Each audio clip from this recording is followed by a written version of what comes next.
It says Aquarius is masculine, it's fixed, and it's air. This sign, ruled by the planet Uranus, brings us the unpredictable. It's always ready to shock and amaze the masses and rebel against the others, what others are doing. Planets in this sign are into personal freedom like no other. They create their own rules, fight City Hall whenever possible, and deliberately break tradition. They adore change. Abrupt reversals are their specialty. So others often perceive them as erratic, unstable, or unreliable energies, as changeable as it seems to be. Aquarius is a fixed air sign. So when it commits to a cause or to an intellectual idea, it's really committed. Aquarian planets are often much better better at friendship than love. They value being with like-minded folk. So, since we are in Aquarius, and since your birthday's tomorrow, I figured I'd read a little bit. This was from the astrology calendar from last year. It's still relevant. So moving on with our topic, we were talking about Edgar Cayce. Edgar Cayce on the future. Before we do that, I want to throw out one more thing here. X Factors. What is it? It is our live radio talk show. What do we do there? 6 o'clock to 7 o'clock, right after this show. When? Tuesday evenings. Tuesday evening. Right after our show. Time? 6. Time, 6 o'clock. You can call 347-884-9469. Love to hear from you. It will be live. If you should miss it, look at the camera, eventually after the show is done, it will become a podcast. Ready? Mm-hmm. Okay. The Sleeping Prophet, Edgar Cayce. Are we on the same page here? Yeah. All right. No, we already did the first part. Well, we might as well recap. Okay. Just because, in case you don't remember last week's. Edgar Cayce is a sleeping prophet. He's touched on various subjects as health, dream, meditation, religion, and reincarnation. He believed that humanity's future, that we will evolve into supernatural powers. That's it? That was. You want me to read the whole thing? You can read the whole thing. All right.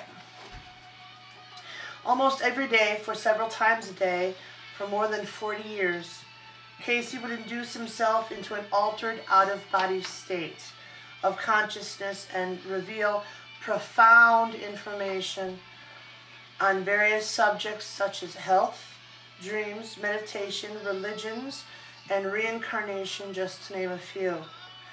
But it was the information that Cayce revealed about the future which he is probably most known for. He provided information about the history of humanity from the very beginning to a time in the future when humans will evolve into beings with supernatural powers.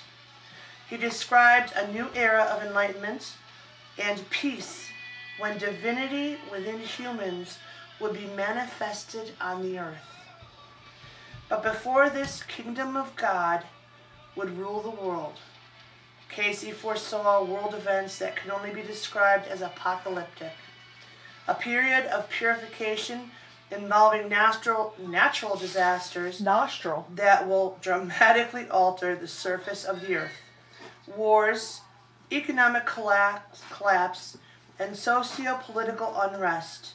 These visions of the future agree with what is known about prophecies from NDEs, near-death experiences. Casey believed that these horrible future events could be averted if humanity changed its behavior. Now, this is exactly what I have talked about prediction. Your Prediction? Yeah, prediction. Human behavior can actually alter the future in the fact that our free will is our emotions. And there's a ripple effect. You're in a bad mood and you're nasty to somebody else. Now they're in a bad mood and they're nasty to somebody else. Doesn't mean you're still not going to continue on with your day. There are certain things that are set in stone, and that is your destiny and that is your fate. Because I can't even fathom how chaotic life would be as if everybody was down here with free will. 100% free will. Well, we all have 100% free will. It's all when we choose to use it that matters. Yeah. Humanity could change its behavior. And this is the purpose of giving prophecies. To warn people to change so that the prophecies won't happen. Since Casey certainly was not 100% accurate in his predictions, I believe this only shows how some of Casey's apocalyptic predictions have been averted. See, now, I have read and studied Edgar Casey, and I have seen and heard that none of his predictions had ever been disproved. So I don't know where this information is actually coming from, but I'll go on. So a successful gloom and doom prophecy is one that doesn't occur. Casey's prophecies become well known all over the world, and a case may be made that he may have had more influence in creating the change within people to alter the course of history enough so that the prophecy would not happen. Casey would repeatedly say that even the Lord of Lords could not accurately predict future events because human free will can alter and change the future. Casey is referring to the biblical account when Jesus is asked when he would return, and his reply was... You're not going to read it? Oh, I didn't know that was the reason. So prophecy is never given for any other purpose than as a warning. For this reason, a successful prophecy is one that has been averted and therefore does not happen. Oh. Skeptics of Casey's prophetic ability like to point out that because some of his predictions did not happen, this means he was a fake. But from other perspective, one can say that his prophecies helped to change enough people to prevent them from occurring. Casey envisioned that at a time would come when all individuals would realize their responsibility toward one another.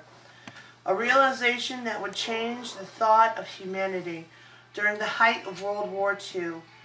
He saw the possibility of a united world and a renewed sense of spirituality all over the world. When asked in 1944 which religious thought would lead the world toward the greatest amount of spiritual light and understanding, the reply was simply, "You shall love the Lord your God with all your heart, and your neighbor as yourself." Before I go on to the next section, Casey is referring to the biblical account when Jesus is asked when he would return. His reply was, "That's missing." I thought if we continued on, it was going to be the statement that what Jesus had said. Do you know what that statement was? Yes, the statement that Jesus, if Jesus would return, his reply was that yes, he would return, and that at that point, to whom he was speaking with was one of his disciples, and he said, "It's not for you to know when, it's not for you to know how, just know that one day I will return." So, his disciples, or? It was to one of his disciples. I'm not sure exactly which one. It might have been Peter, or it might have been Mark. But But he did say that he would return, and it was... He did